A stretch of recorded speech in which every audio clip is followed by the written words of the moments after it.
Welcome to my colleague Agnes Thompson's channel. My name is Isabella. I will share my man with you. Subscribe to us. The late afternoon sun, the color of weak, forgotten tea, slanted through the large living room window, painting dusty stripes of light across the hardwood floor. It fell across the velvet-lined display case on the mantelpiece, illuminating the silent, sleeping objects within. It had become a ritual for me, a quiet, solitary ceremony in the hushed part of the day. The house would be still, the sounds of the neighborhood, a distant lawnmower, the cheerful shouts of children heading home from school would be winding down, and I would take a soft, clean flannel cloth, the same one I'd used for years, and gently wipe the glass. My gaze would linger on each of the metals inside, not as objects, but as portals. They were my Arthur's. But to say they were just as felt incomplete, a pale summary of a vibrant truth. They were a part of him that remained, a tangible and silent map of the courage, the terror, and the quiet, unshakable sense of duty that had defined his youth and shaped the gentle, thoughtful man he became. I could trace his entire life, his entire soul, through them. I remembered the day the telegram arrived, a stark yellow piece of paper delivered by a boy who couldn't meet my eyes. I was barely 20, my world a dizzying, hopeful whirlwind of wedding plans and dreams for the future, and in an instant, it had shrunk to the size of that flimsy, terrifying document. Weeks later, a letter from him arrived, his familiar, looping handwriting rendered shaky and alien by pain. He told me not to worry, that he was fine, just a scratch, and that they were giving him something called a Purple Heart for his trouble. He wrote that he would trade it in a second for a single slice of my mother's apple pie. He never saw it as a badge of honor, only as a receipt for a piece of himself he'd been forced to leave behind in the mud of a foreign jungle, a debt he never felt was fully repaid. Then there was the Bronze Star, awarded for a single, desperate act of leadership during a chaotic, moonless retreat that he rarely, if ever, spoke of. He once told me, late one night when a thunderstorm was rattling the windows and the memories wouldn't let him sleep, that there was no heroism in it, only the sheer, animal will to get his boys, he always called them his boys, to safety. He spoke of the cold, the hunger, the crushing exhaustion, but never of the act itself. And in the very center of the case, resting on a small, custom-made pedestal of dark walnut, was the silver star, its shine undimmed by the decades. It was the heaviest of them all, both in physical weight and in the gravity of its memory. This one he never spoke of at all. The story of that medal I learned not from him, but from his commanding officer, a man named Frank Miller, years later, at a smoky VFW reunion. Arthur just stood by, looking at his shoes, while Frank told the tale. To me, these weren't just pieces of intricately stamped metal and faded, watered silk ribbon, they were silent, eloquent storytellers, the last tangible link to the handsome, lanky young man I had fallen in love with at a county fair. The unlikely hero who had survived the unthinkable and come home to become a quiet, gentle husband, a loving father, and a doting, patient grandfather. That afternoon, the silence in the house felt different. It was a hollow, mocking silence, the kind that follows a storm. My grandchildren, Leo and Chloe, had just left after their weekly check-in, a visit that had, over the past year, morphed from a genuine expression of affection into a clear act of familial obligation, a box to be ticked on their busy schedules. Leo, at 19, was a whirlwind of nervous energy and shifting ambitions, his eyes always scanning, appraising, calculating. He carried with him the restless, hungry air of someone who believed life was a race and he was already falling behind. He had spent most of the hour-long visit talking with manic excitement about a new app for selling vintage collectibles online, showing me on his phone how much a rusty old sign or a chipped ceramic doll could fetch. "You wouldn't believe what people pay for old stuff, Grandma," he'd said, gesturing vaguely around my living room, his eyes brushing over my wedding china and the framed photos on the wall as if they were inventory. "Like old military gear? It's a huge market. People are obsessed with authenticity. They want things with a story, you know? Something real." The irony of his words was a sharp, painful sting. He was hunting for stories to sell while ignoring the library that surrounded him. I had just smiled, that sad, familiar ache settling deep in my chest. Chloe, a year younger, had barely looked up from her phone. Her entire world, it seemed, was contained within that glowing 6-inch screen. She had taken a few selfies, using a filter that made my living room look retro, as if it were a quaint, historical exhibit. When I tried to show her the delicate, hand-painted locket Arthur had given me for our first anniversary, she'd offered a distracted, "Oh, that's nice, Grandma," her thumbs never ceasing their frantic, silent dance across the glass. Her mind a million miles away in a world of likes and shares. They left in a hurry, claiming they had to study for exams, their goodbyes breezy and insincere.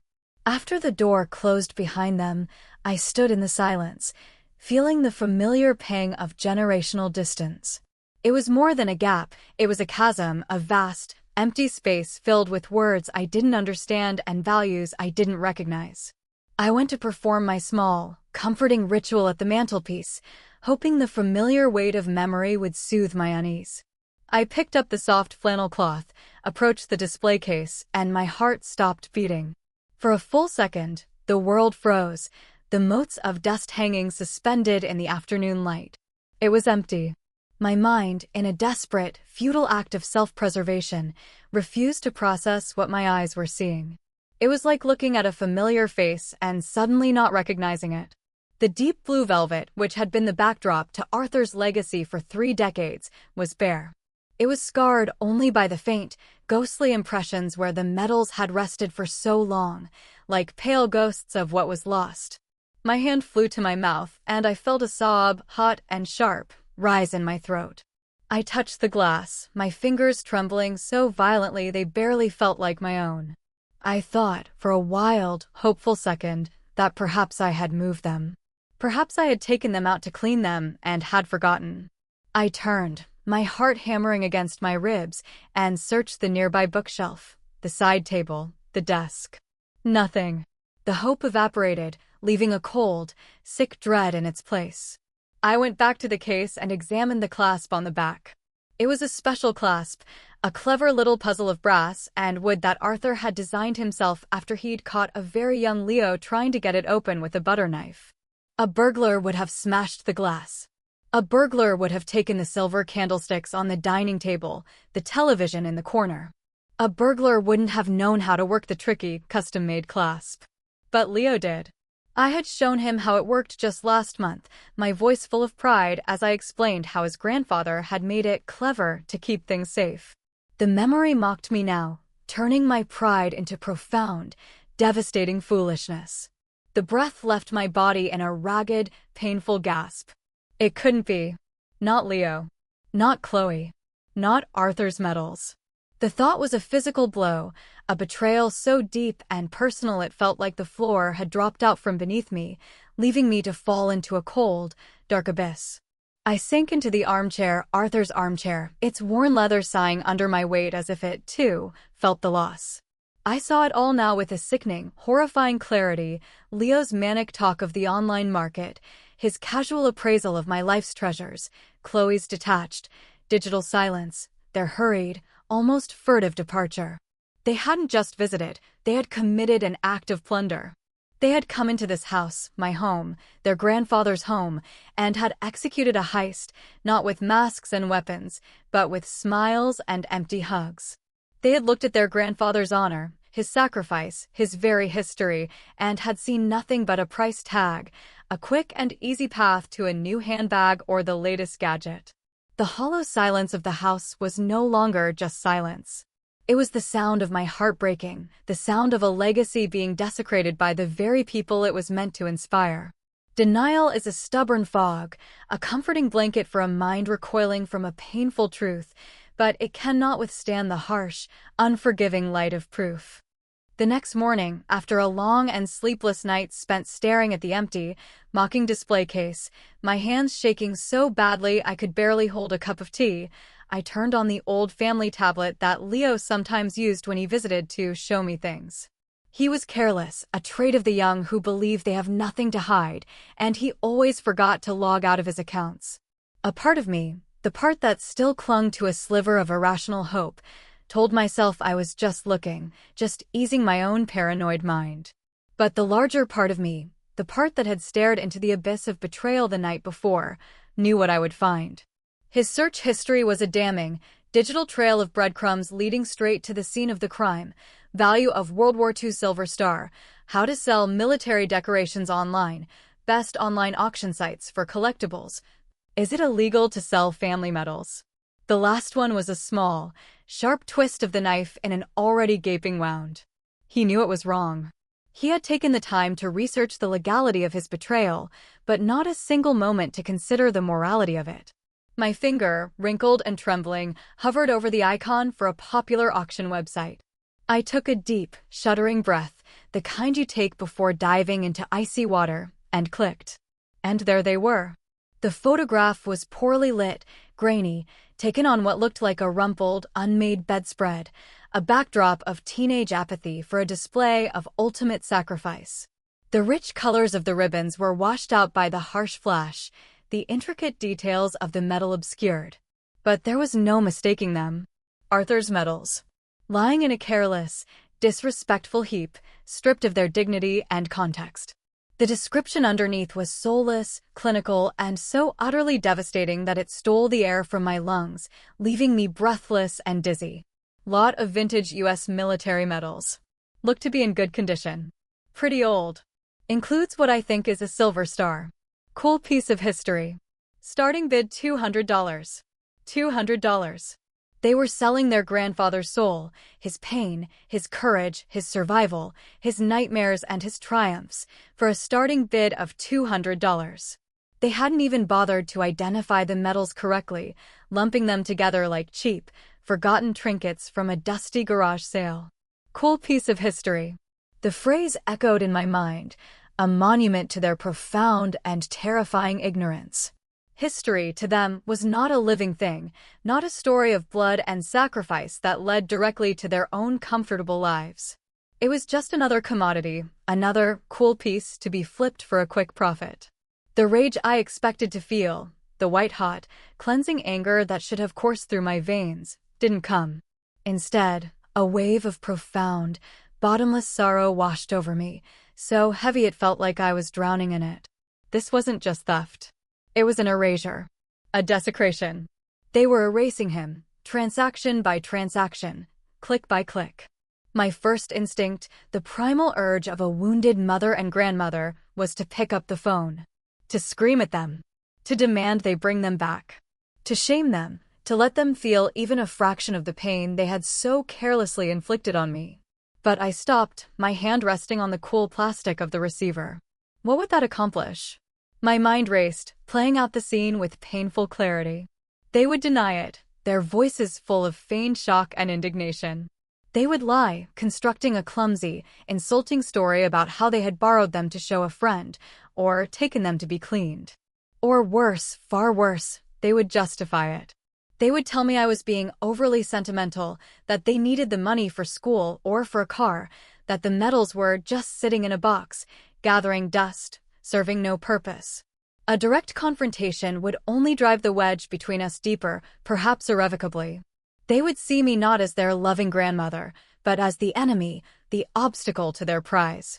I thought about calling my daughter, their mother, but I dismissed the idea just as quickly. Susan was always stressed, always overworked, and she would react with fury, creating a family war that would leave scorched earth and permanent casualties. No, this was not a problem to be solved with anger. Anger was a blunt instrument, and I needed a surgeon's scalpel.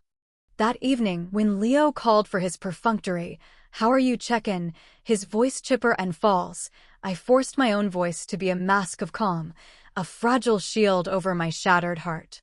I didn't accuse. I tried a different approach, a desperate flanking maneuver into the heart of his ignorance. "You know," I began, my heart pounding a frantic rhythm against my ribs, "I was looking at some old photos today, and it got me thinking about your grandfather.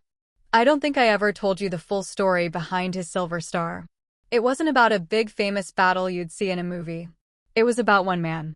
A young, terrified radio operator from Alabama named Corporal Jennings, who was trapped in a foxhole and, the line was silent for a moment, a dead space filled with his palpable discomfort.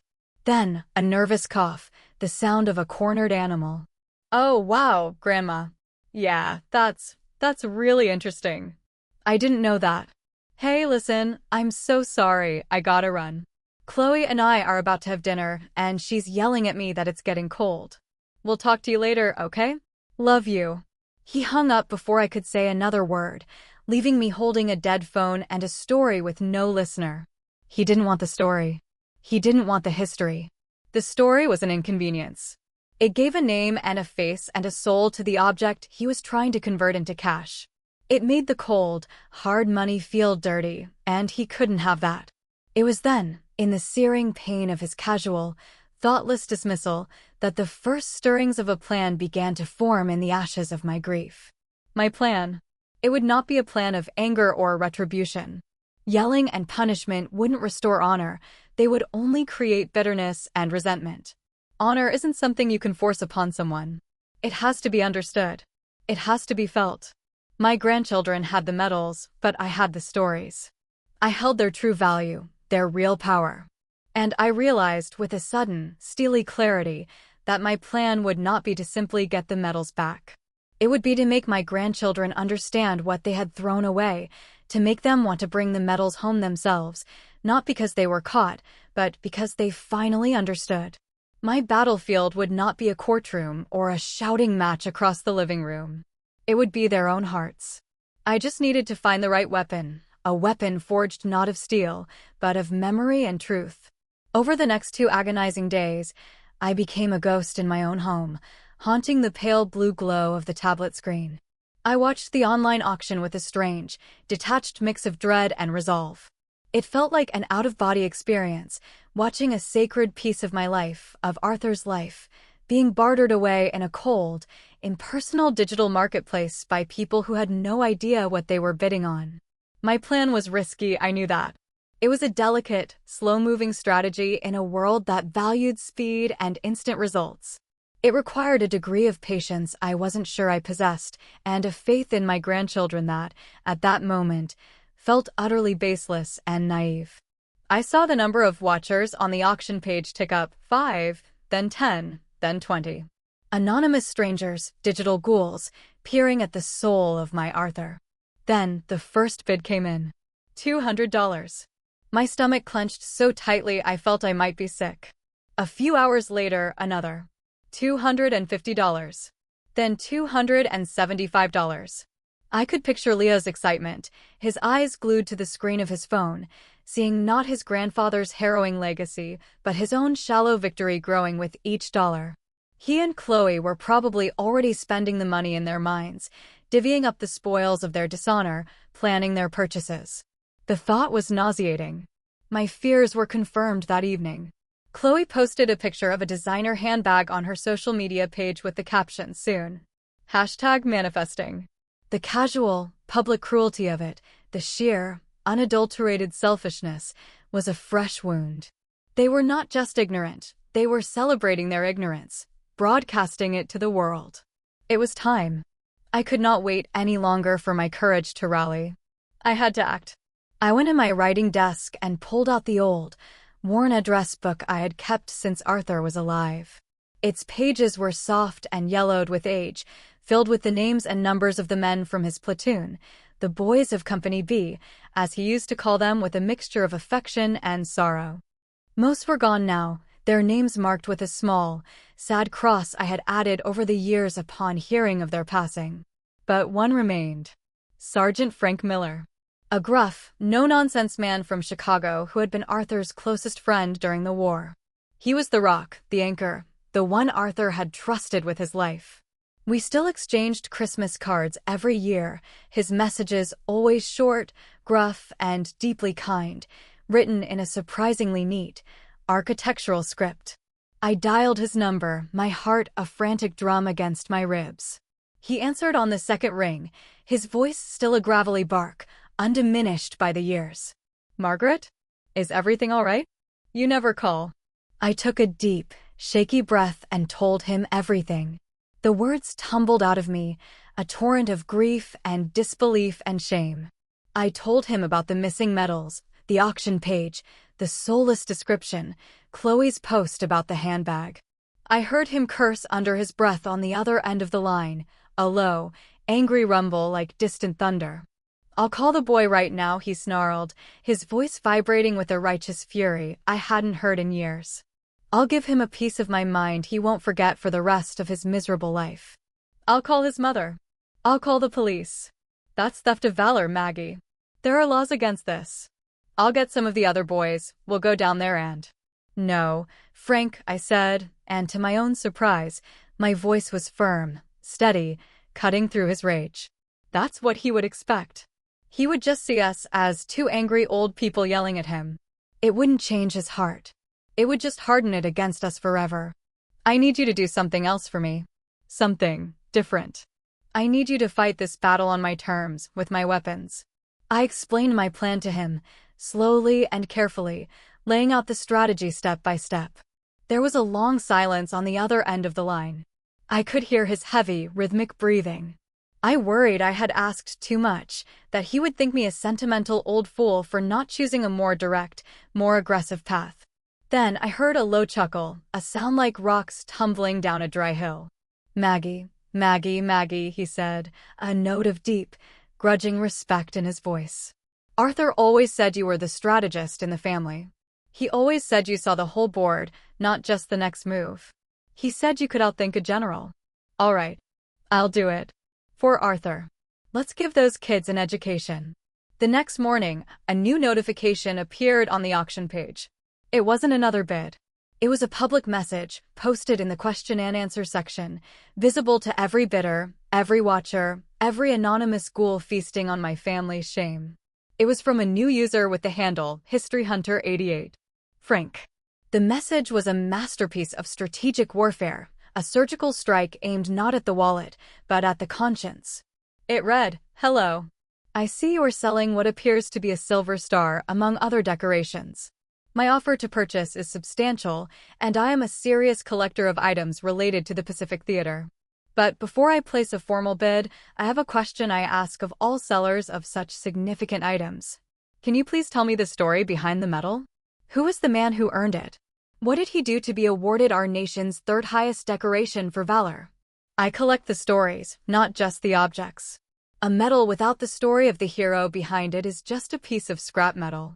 The message sat there, public and unblinking, a digital monument to everything my grandchildren had ignored. It was a grenade rolled gently into the middle of their greedy little celebration. It didn't accuse. It didn't threaten. It simply asked a question they could not possibly answer, a question that cut to the very heart of their profound betrayal. It challenged the very nature of value, transforming the auction from a simple, grubby sale into a public test of honor. Their honor.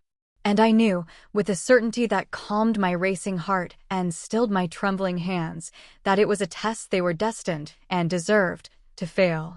The public message from HistoryHunter88 had the exact, devastating effect I had hoped for. It was a digital wrench thrown into the gears of their thoughtless, mercenary transaction, grinding it to a sudden, screeching halt. The steady upward creep of the bids stalled immediately. The confident march toward their payday came to a dead, silent halt. I could imagine the scene with perfect, painful clarity. Leo, staring at his phone, his face pale, the cocky smirk wiped clean away, replaced by a slack-jawed confusion. Chloe, looking up from whatever virtual world she inhabited, a flicker of genuine curiosity, or perhaps fear, in her eyes. The question was a riddle they couldn't solve, a language they didn't speak. Frank's message had introduced a variable they had never considered in their simple equation of old thing equals money, provenance, honor. The story. To make matters worse for them, other watchers on the site began to chime in, creating a small, public firestorm. One wrote, "He's right. No story, no sale. Could be a replica." Another, likely one of Frank's old army buddies I suspected he'd recruited, posted, "Yeah, what's the provenance on the silver star? Who is the recipient? What unit? If the seller doesn't know, this feels fishy." They had stumbled out of their shallow world of quick flips and empty consumerism into a community of serious collectors, of historians, of veterans, a world that operated on a strict code they couldn't comprehend. They were suddenly accountable not just to me, but to a jury of strangers who valued the very thing they had discarded. They were adrift in a sea of their own making, and I had just taken away their paddles. I pictured them frantically typing into search engines, their fingers flying across keyboards. Arthur Vance's military record, how to find war stories online, Silver Star citations World War II. But their hurried, panicked research would yield nothing of substance. The internet holds facts and dates, service numbers and deployments, but it doesn't hold the tremor in a young man's voice when he remembers a fallen friend. It doesn't capture the oppressive, suffocating heat of the jungle, or the acrid smell of fear and cordite that clung to his clothes for weeks. The things that give a metal its true weight, its soul, are not stored on any server. They are stored in the heart. My heart. A day passed, then another. The question on the auction page remained unanswered, a glaring, public testament to their ignorance and their shame. Then, just as I had instructed him, Frank executed the second part of the plan, the brilliant, final maneuver. Leo received a private message from History Hunter 88. The message was a work of art, a perfect trap baited with greed and sprung with honor. It was polite, professional, and utterly uncompromising. I see you have not answered my public question. Perhaps you prefer to keep the story private, which I can respect. So I will make you a formal, private offer. I will pay double your buy it now price for the Silver Star alone. That is my offer. Please consider it. However, it is conditional. I will transfer the money to you, but only after you meet with me via video call and personally tell me the story of the man who earned it. I must hear the story of his heroism from his family. If you cannot do this, my offer is, of course, withdrawn. For me, the story is part of the price. This was the masterstroke, the checkmate move. It wasn't just a question anymore. It was a roadblock made of integrity. The easy, anonymous cash they had craved, now doubled and tantalizingly close, was locked behind a door to which only I held the key. They couldn't lie. They couldn't invent a story. A man like Frank Miller, a man who had been there, would see through any fabrication in a heartbeat. He wasn't just a collector. He was a brother in arms. He knew the truth because he had lived it alongside Arthur. He was part of the story. The grandchildren were trapped. To get what they wanted, the money, they would have to do the one thing they had tried so desperately to avoid. They would have to confront the meaning of what they had stolen. They would have to seek out the story. They would have to come to me. The silence from their end stretched for another agonizing, endless day. I didn't call. I didn't text. I didn't push. My plan required me to wait, to give their shame and their greed and their confusion time to wrestle with each other in the confines of their own hearts. It was the hardest part of the plan, this waiting. It was an act of faith. I had to trust that somewhere, deep beneath the layers of youthful arrogance and digital distraction, a conscience, however small and dusty, still existed. It was the longest day of my life. I tried to distract myself by gardening, but my hands shook so much I couldn't handle the delicate seedlings. I tried to read, but the words on the page were a meaningless jumble. I paced the floors of my quiet house, my mind a tempest of doubt and hope. Had I misjudged them entirely? Was there nothing left of the sweet children I had once known, the ones who used to beg for stories about Grandpa? Was their generation truly so lost to history, so disconnected from the sacrifices that had built their world? Late that evening, just as I was beginning to succumb to despair, my doorbell rang. It wasn't the cheerful, confident chime of a casual visitor. It was a hesitant, almost fearful press of the button, short and uncertain, as if the person on the other side was afraid of the sound it would make. I took a deep breath, smoothed the front of my dress, and walked to the door, my own heart pounding a slow, heavy rhythm. I opened it to find Leo and Chloe standing on my porch, illuminated by the soft yellow light. They looked younger than they had in years, stripped of their usual teenage bravado. They weren't looking at me. They were staring at the welcome mat, their shoulders slumped in a universal posture of shame and surrender.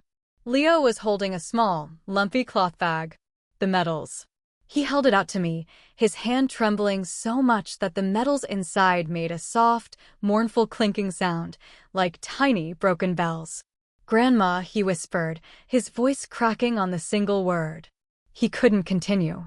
He just shook his head, a look of profound self-loathing etched on his face. Chloe was silent, but tears were streaming down her cheeks, catching the light from the porch lamp like tiny, falling stars. They weren't just returning the metals because they couldn't sell them. I could see that now. The shame in their eyes was deeper than mere failure. It was the shame of recognition. They were returning them because, for the first time in their young lives, they were seeing them not as a product, but as a question they couldn't answer. The question of who their grandfather truly was. I took the cloth bag from Leo's trembling hand, its familiar, comforting weight of sorrow and a relief all at once. I didn't look inside. My gaze was fixed on my grandchildren, these two lost children caught in a storm of their own making, finally washed up on the shore of my doorstep. The anger I had harbored for days, the cold, hard knot of it in my stomach, had vanished, replaced by a wave of aching, overwhelming pity, the kind only a grandmother can feel.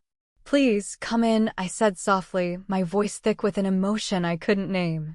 They shuffled into the living room, a room they had entered so carelessly just days before with larceny in their hearts, and now they sat on the very edge of the sofa, as if they were unworthy of its comfort.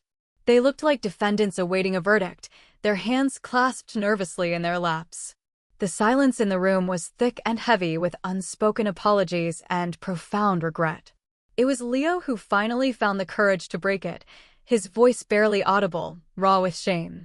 "That man, the one who wanted to buy the metal," he said, still unable to look at me, his eyes fixed on a loose thread on the rug. "He wanted the story. The real story. And we realized we didn't have one.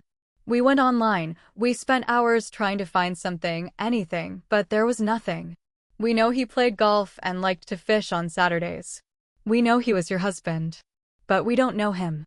Not really. We had his medals, but we knew nothing about him." It felt so empty. "We're so sorry, Grandma," Chloe whispered then, her voice choked with sobs. She finally looked at me, her face a mask of misery and contrition. "It was so stupid. So stupid. We just thought about the money for new laptops for college. We told ourselves it was for a good reason. But that was a lie. We didn't think about anything else. We didn't think about you. We didn't think about him." This was the moment. The culmination of my painful, silent plan. It was not a moment for "I told you so," a phrase that offers satisfaction but no healing. It was not a time for lectures or punishment. It was a time for grace. Honor, I knew with a certainty that settled deep in my bones, is not restored by vengeance or retribution, but by remembrance and reconnection. "The honor of this family was never in those medals," I said, my voice steady as I sat in Arthur's armchair across from them, the chair that still held the faint scent of his pipe tobacco. "The medals are just metal and ribbon. They are symbols. The honor is in the stories they represent. The honor is in remembering." I reached into the cloth bag, and my fingers found the familiar, star-shaped edges of the silver star. I pulled it out and held it in my palm, its cool weight a connection to Arthur's hand, to his life, to the boy he had been. "You want the story?" I asked gently. They both nodded, their eyes wide and finally, truly attentive. Their phones were nowhere in sight. They were present. They were ready. "He never told you this," I began, my voice growing stronger as the memories, so long kept private and polished only in my own mind, flooded back. "He earned this not for killing anyone, but for saving someone. The man I had you call Frank Miller. Your History Hunter 88. They were pinned down in a rice paddy in the Philippines, a whole platoon surrounded. Their radio operator had been killed, and they were cut off, blind and deaf to the rest of the army. It was a death trap. Arthur, he wasn't a big man, you know, he was always so lean, all elbows and knees. But he was fast. And he was brave in a way that had nothing to do with muscles. He saw that Frank was wounded, a piece of shrapnel in his leg, and he was unable to move. Their position was about to be overrun. Under heavy machine gun fire, with no orders, he did the unthinkable. He crawled 50 yards across an open, muddy field. 50 yards. Can you imagine that distance? With bullets kicking up mud all around him? He said the whole time he wasn't thinking about being a hero. He was just thinking about the roast beef sandwich his mother used to make, and how he was going to eat one when he got home.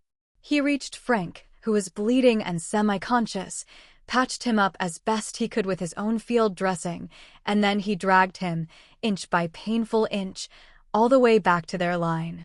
He stayed with him, shielding him with his own body, until help came.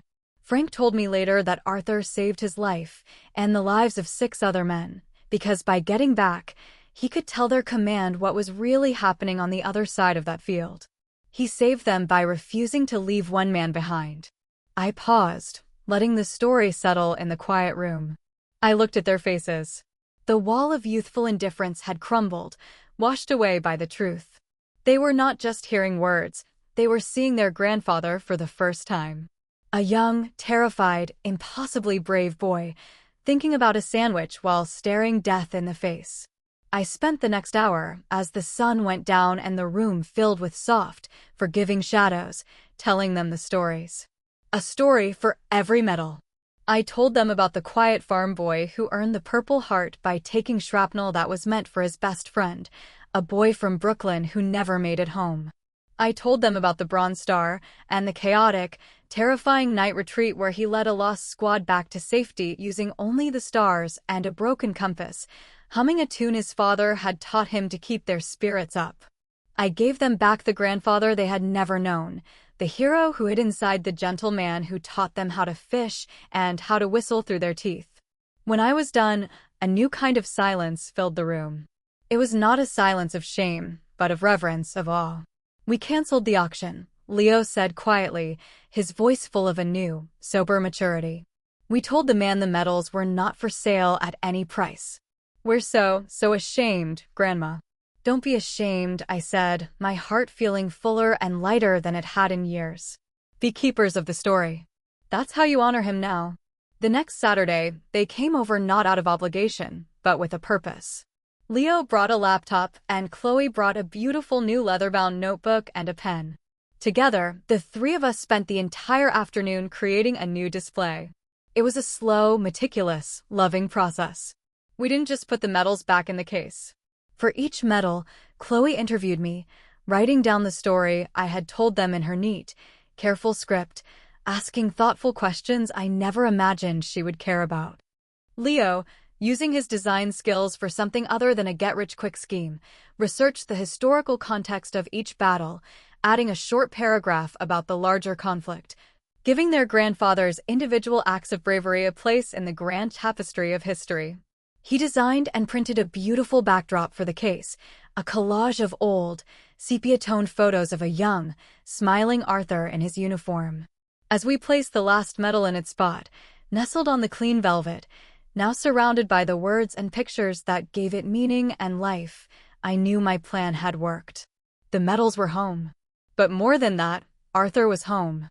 His honor wasn't just a relic on a mantelpiece anymore, polished by a lonely widow.